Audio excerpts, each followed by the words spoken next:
Good day, ladies and gentlemen. So today we're going to bring to your kitchen fairly simple chicken biryani.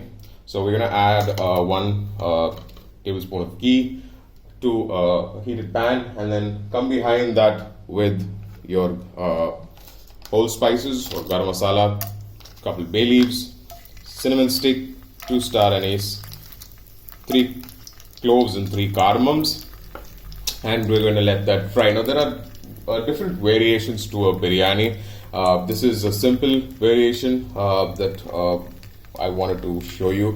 We'd probably even do one pressure cooker style as well sometime down the line, but then this is a very simple version. So while the garam masala is frying there, we can add in our onions.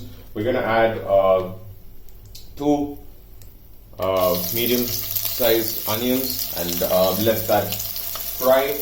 Now it has to fry until it's nice and golden brown. That's extremely important. That gives a lot of flavor to your biryani. Now while the onions are frying, we can go ahead and get the chicken marinated. So to this we're going to add about half a cup of curd. We're going to add in about half a teaspoon of turmeric, and we're going to add in 1 teaspoon of coriander powder, and we will be adding in 1 teaspoon of chili powder. And to this we're going to add in your ginger garlic paste. That's 1 teaspoon ginger garlic paste, and we will also be adding in this is about half a cup of coriander leaves, fresh coriander leaves, and about half a cup of mint leaves. The last ingredient to your marinade will be 2 tomatoes, and that's chopped fairly small, and then just get your hands in and ensure that this is mixed, and set this aside for about 15 to 30 minutes depending on how much time you have at hand. So 15 minutes is sufficient, but 30 minutes would be absolutely lovely. So let all these flavors sink into the chicken, and we'll get back to the onions, so stick around. Alright, so while your onions are browning, you can add in about a tablespoon or a teaspoon of salt, and then add in 2 slit green chilies, and let that fry for about 30 seconds on medium flame. And the next would be to add the chicken into this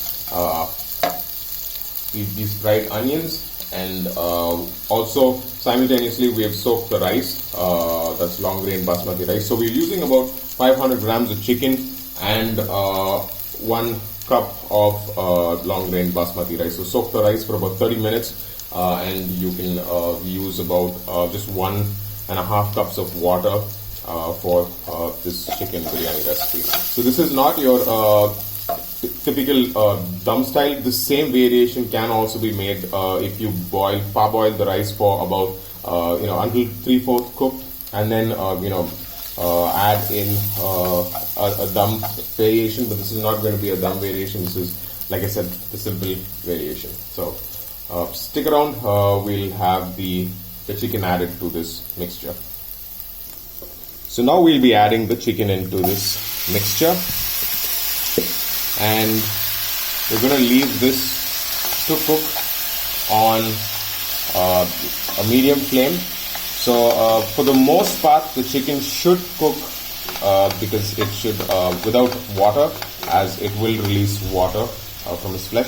So for the most part, you don't have to necessarily add any additional water. So in the interims, you can just cover this, let it cook on a medium flame, and if required, only if required, you can add in a little bit of water, maybe half a cup to 1/4 cup of water, and cover it back. So the chicken needs to be cooking for at least 15 minutes before we add the rice in and cook. Alright, so the chicken has been was cooking for 10 minutes on medium flame with the lid on, and then 5 minutes on high flame, and it looks like this now. So you want to make sure that there's no water in, only the oil is on the side. So it's always nice to get this a little caught under, so your chicken bits will have a little color on it. But if in case it does not, that's perfectly fine. Now we're going to add in the water and the rice. And similar rules are going to apply here, like the other videos that we've shared. We're going to cook this for until it comes to a roll boil on high flame, and then you'll cook it on medium flame for 8 to 10 minutes, and then on a low flame for about 5 minutes, and then switch it off, no flame for 10 minutes, and then you should have your perfectly cooked biryani. So stick around, we'll show you how it looks at the end. Alright, and there you have it, ladies and gentlemen. After 15 long minutes of waiting, your biryani perfectly cooked and ready. Please do try this at your place. We will share another dum version of this biryani shortly. So let us know how it comes out. We are anxious to know. Until the next recipe, cheers, take care, God bless you all. Have a lovely day. Bye-bye.